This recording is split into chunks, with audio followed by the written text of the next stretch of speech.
Yesterday morning, Vasily, who used to work here as our pastoral assistant a couple of years ago, was ordained as a deacon in Massachusetts.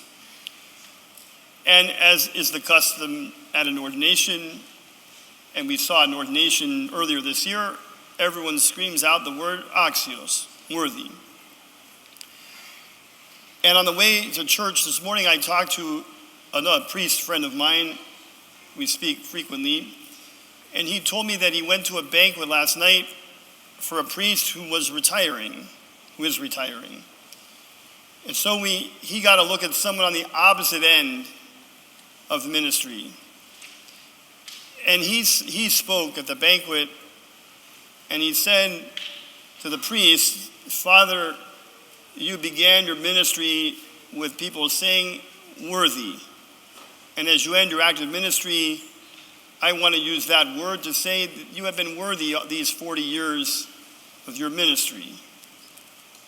And the priest said to my friend, "Thank you for saying that. That's really the only thing you want to hear at the end." If you asked God to describe you in one word, you would hope it's the word worthy. You'd hope it's the word worthy. Because at some point he's going to decide who is worthy to go into his kingdom. He's going to decide that based on his metrics, based on his ideas, not based on our ideas. We live in a world that's obsessed with the word entitled. Everyone is entitled to something. And the other thing we are obsessed with is the word accomplished. Everyone wants to accomplish something. Everybody wants to have an impressive resume. Everyone wants to go to an employer and say, "I am accomplished, hire me." Or "I put in my time, I'm entitled." And the real word that we need to work for in our life is the word worthy. And that's God's word to give. It's not our word to give. We say it, thank God, at an ordination. Someone is standing up here newly ordained, we say something for them, like worthwhile that you're here, worthy that you're here. And hopefully we say things like that to people when they end their careers, that you were worthy. The gospel lesson today is about two men, a rich man, unnamed, and Lazarus, a poor man. And they both lived and they both died. And God said to one, "Worthy for the kingdom," and said to the other, "Unworthy for the kingdom." One of the men, Lazarus, lived a terrible life. He was sick. He was poor. It was probably a struggle for him to get through the day. And he lived at the footstep of a rich man. And Lazarus could have started a protest. Lazarus could have flipped the table over and said, "I'm taking your food." He could have raided the guy's house and said, "I'm entitled to some of this." But he didn't. He was just patient. And we know that God defines the word love with the word patient. The first thing for love is patience. That doesn't mean we shouldn't try and better ourselves, but it means at the end of the day, if we are loving people, then we have patience. And sometimes we have to have patience with our situation. Maybe our situation is difficult.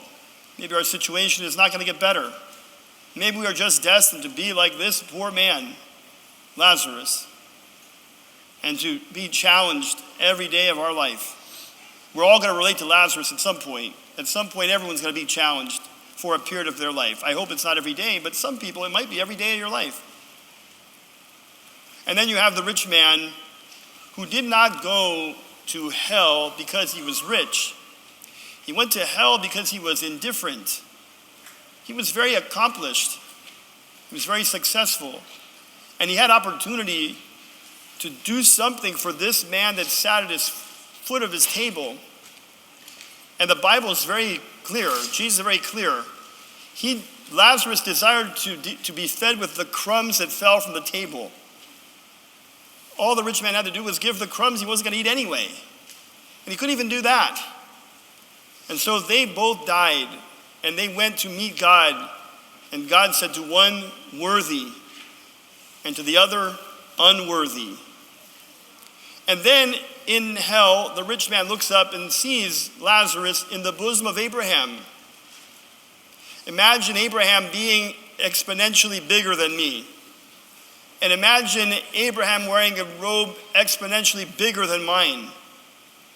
And embracing Lazarus with all his essence, with all his warmth, with all his comfort, with all his compassion. And the rich man sees that, and he says, Abraham, I'm in hell. It's hot here. I am miserable. Send Lazarus just for a minute to dip his finger in the water and put it in my tongue so I can feel some relief here. And Abraham looks at the rich man and he says, son, in your life you had good things, and Lazarus had miserable things. And now he is comforted, and you are in anguish. And besides all this, you can't come here. God has fixed a chasm in between us and you, so that people who are in heaven cannot fall out of there, and people who are in hell cannot get out of there. Then the rich man who couldn't spare a crumb of food for this poor man, all of a sudden becomes a man of virtue. Father Abraham, I have 5 brothers. I don't want them to be like this. Now I'm caring about the other people.